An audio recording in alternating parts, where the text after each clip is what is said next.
Secret என்ன தெரியுமா? ஆண்டவர் உங்களுக்கு எவ்வளவு பெரிய பொறுப்பை உங்க கையில கொடுத்தாலும் அந்த பொறுப்பை நீங்க கையில எடுக்கும் போது இதை செய்யறதுக்கு நான் தகுதி இல்லைன்னு மட்டும் சொல்லுங்க. கண்டிப்பா சொல்றேன், அதற்கு 1% கூட உங்களுக்கு தகுதி இல்லைனாலும் அதுல தகுதிப்படுத்தி உங்களை நிறுத்துறதுக்கு கர்த்தர் வல்லவரா இருக்கிறார். வேதத்துல 2 பேர் தேவாலயத்துல போறாங்க. ஒருத்தர் என்ன சொல்றாரு அப்படின்னு சொன்னா, உங்க முகத்தை கூட பாக்குறதுக்கு எனக்கு தகுதி, ஆனா ஆண்டவர் அவன் பக்கத்துல போனாரு. இன்னைக்கு இந்த ஜெபத்துல இருக்கிற ஆண்டவருடைய பிள்ளைகளே, யாரோ ஒருத்தருடைய கையில பெரிய பெரிய பொறுப்புகள் எல்லாம் கொடுக்கப்பட்டிருக்கலாம். ஆனா நீங்க சொல்லலாம், நான் எப்படி பண்ண போறேன், எனக்கு ஒரு தகுதியும் இல்லையே, ஒரு ஞானமும் இல்லையே.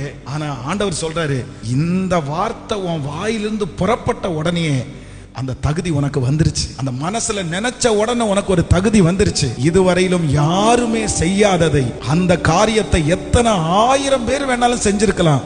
ஆனா ஆண்டவருடைய பிள்ளைய தகுதி இல்லைன்னு சொன்ன பாருங்க, நீங்க கர்த்தரிடத்துல சொன்னதை கர்த்தர் கேட்டார். கர்த்தர் சொல்லுகிறார்,